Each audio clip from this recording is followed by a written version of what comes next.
Movie की शुरुआत में हमें एक लड़की दिखाई जाती है जिसे किसी ने बांध रखा होता है, साथ ही उसके बॉयफ्रेंड को दूसरे कमरे में बांध रखा होता है।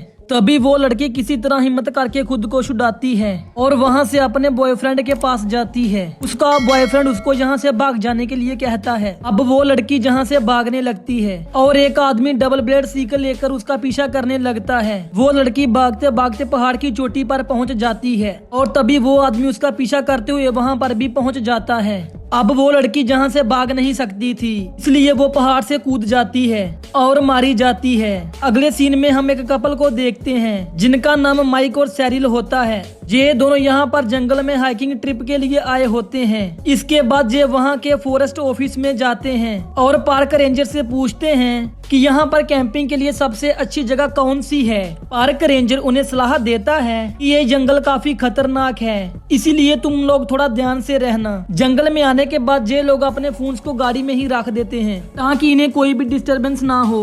और अब जब ये जंगल में पहुँचते हैं तो ये हेजिटेट हो जाते हैं कि इन्हें किस रास्ते से जाना चाहिए। तभी वहाँ पर एक लेडी आती है जिसका नाम ईडा था। ईडा उनसे कहती है कि मैं इसी जंगल में ही रहती हूँ, इसलिए वो उन्हें टिम्बर फॉल्स पर जाने की सलाह देती है। ये सुनकर वो उस रास्ते से आगे जाने लगते हैं। अब आगे जाने पर सैरल माइक पर काफी खुश थी, इसलिए वो उससे प्यार करने लग जाती है। लेकिन तभी वहाँ पर और भी 3 लोग आ जाते हैं जो कि हंटर्स होते हैं। जे उनके साथ मजाक करने लग जाते हैं और कहते हैं कि इन झाड़ियों में काफी ज्यादा ध्यान से रहना।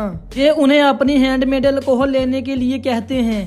ये देखकर माइक इन पर काफी गुस्सा होता है, पर सैरिल उसको शांत रहने के लिए कहती है। इसके बाद माइक उनको पैसे दे देता है और वो लोग यहाँ से चले जाते हैं। फिर ये दोनों जब वाटरफॉल देखने के लिए जाते हैं, वहाँ पर पार्क रेंजर भी आ जाता है जो इनसे कहता है कि यहाँ पर बहुत सारे टूरिस्ट आते हैं। उन्हीं के पास वाले एक लेक पर जाने के लिए कहता है। इसके बाद ये दोनों वहाँ पर पहुँच जाते हैं और टेंट लगाकर कैंपिंग करते हैं। रात को सैरिल को माइक पर प्यार आने लगता है। माइक कहता है कि तुम कहना क्या चाहती हो।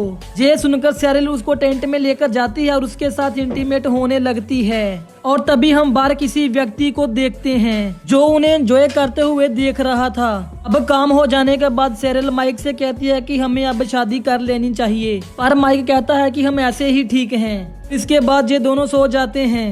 अगली सुबह जब सैरिल नहा रही होती है, लेकिन तभी वहाँ पर वो आदमी आ जाता है और उसको किडनैप कर लेता है। फिर जब माइक की आँख खुलती है तो सैरिल को वहाँ से गायब हुआ पाता है। माइक उसको आसपास ढूंढने लगता है, लेकिन तभी उसको वो दोनों हंटर्स दिखाई देते हैं जिनसे पिछले दिन माइक और सैरिल का सामना हुआ था। वो देखता है कि उनमें से एक के हाथ में सैरिल का टॉवल है। ये देखकर उसको यकीन हो जाता है कि उन लोगों ने ही उसको किडनैप किया है, इसलिए वो उनमें से एक के सिर पर मारता है। ये देखकर दूसरा हंटर यहाँ से भाग जाता है। माइक उस हंटर की शॉटगन लेकर उसको पूछता है कि सैरिल कहाँ है। इस पर वो कहता है कि उस दिन से उसने सैरिल को नहीं देखा है। तभी वो एक चाकू निकालता है, पर माइक उसको पीटकर बेहोश कर देता है।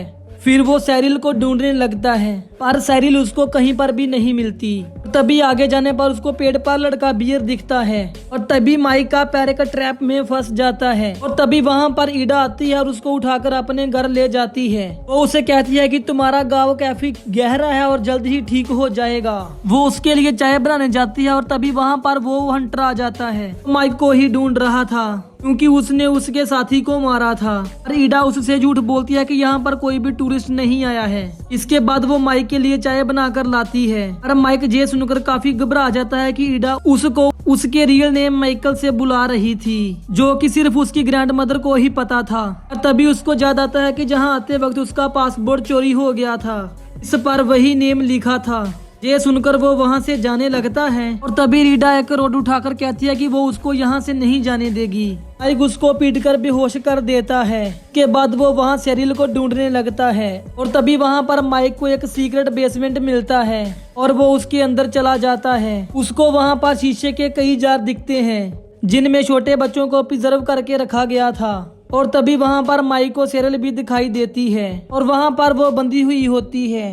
ये देखकर माइक सेरिल को फ्री करता है, लेकिन तभी वहाँ पर एक अजीब सा आदमी आ जाता है जो माइक पर अटैक करता है। ये देखकर सेरिल वहाँ से भागने लगती है। माइक को बेहोश करने के बाद वो सेरिल को पकड़ने जाता है। सेरिल भागते हुए एक सड़क तक पहुँचती है, यहाँ पर उसको वही फॉरेस्ट मिलता है। सेरिल उसको कहती है कि वो आदमी उसको मारने के लिए उसके पीछे पड़ा है, लेकिन तभी वहाँ पर वो आदमी भी पहुँच जाता है। क्लाइड उस पर गुस्सा होता है कि सेरिल वहाँ से कैसे भागी। ये सुनकर सेरिल को पता चलता है कि ये दोनों आपस में मिले हुए हैं, पर तभी क्लाइड उसके सर पर मार के उसको भी बेहोश कर देता है। फिर ये लोग रात को माइक और सेरिल को शादी के लिए सजाते हैं और उनकी मैरिज करवाते हैं। फिर ईडा इनसे कहती है कि पिछले दिन तुम दोनों ने टेंट में संबंध बनाया था, क्योंकि शादी से पहले शारीरिक संबंध बनाना पाप है, इसलिए अब उनको ईडा और क्लाइड के लिए एक बच्चा पैदा करना होगा, क्योंकि ईडा बच्चे पैदा करने में सक्षम नहीं है। शादी करवाने के बाद उन दोनों को अलग अलग कमरे में कर दिया जाता है। तभी ईडा का भाई आकर सेरिल का रेप करने लग जाता है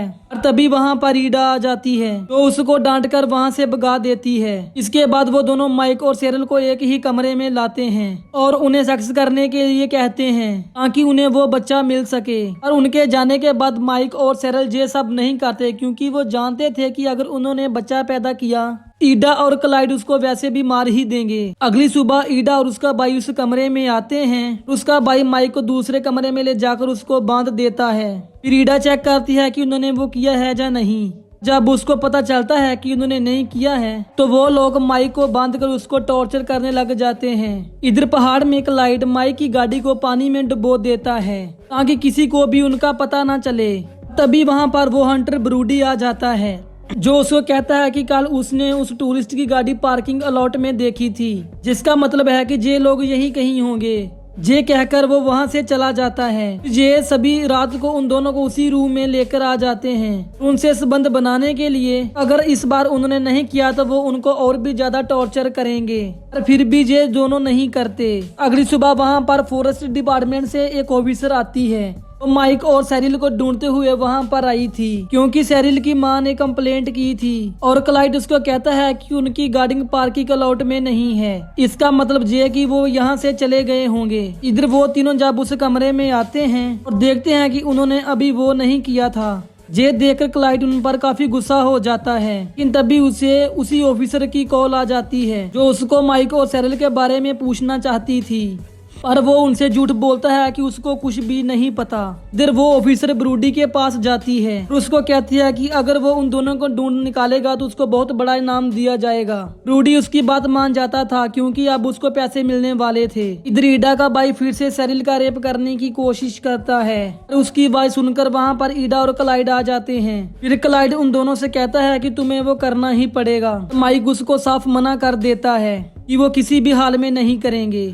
तभी अचानक से सेरिल हंसने लगती है और वो रिवील करती है कि अब वो प्रेग्नेंट नहीं हो सकती, क्योंकि वो पहले से ही 2 महीनों की प्रेग्नेंट है। ये सुनकर ईडा और क्लाइड शॉक हो जाते हैं, क्योंकि सेरिल शादी से पहले ही प्रेग्नेंट हो चुकी थी, जाने कि उनका इविल प्लान अब फेल हो चुका था। इधर ब्रूडी दूसरे हंटर के साथ ईडा के घर आ जाता है क्योंकि उनको उन पर शक होता है। फिर उनके फ्रेंड घर के गेट का कांच तोड़ देते हैं। कांच की आवाज सुनकर ईडा और क्लाइड ऊपर चेक करने के लिए जाते हैं। ब्रूडी जब उस बेसमेंट में जाता है वहाँ वो जार में बंद उन बच्चों को देखता है और उस दूसरे हंटर को एक सीक्रेट बेसमेंट दिखाई देता है। तभी क्लाइड उस पर अटैक करके उसको मार देता है। दूसरी तरफ ईडा जब उस हंटर को देखती है वो उसको शूट करके मार देती है। इसके बाद वो दोनों उन दोनों की लाश को दफना देते हैं, पर तभी ईडा क्लाइड से कहती है कि वो सेरिल का अबॉर्शन करेगी ताकि वो पापी बच्चा भी मर जाए और वो एक नए बच्चे को जन्म दे।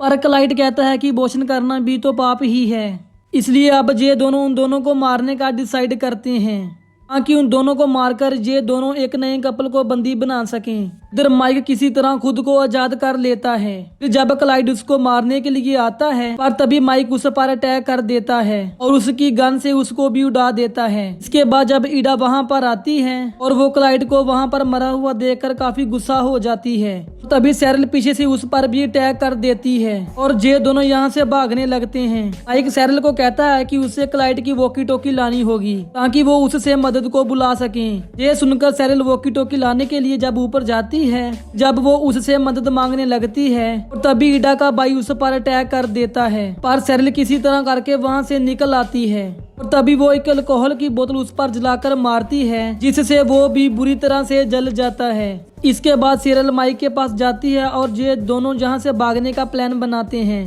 तभी ईडा एक तलवार लेकर माइक के पेट में घुसा देती है।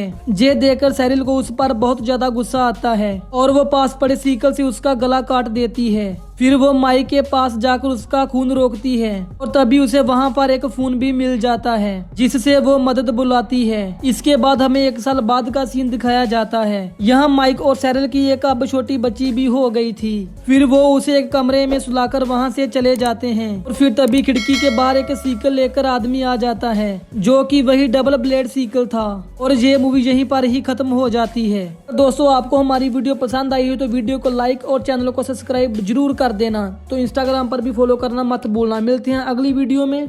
Bye bye.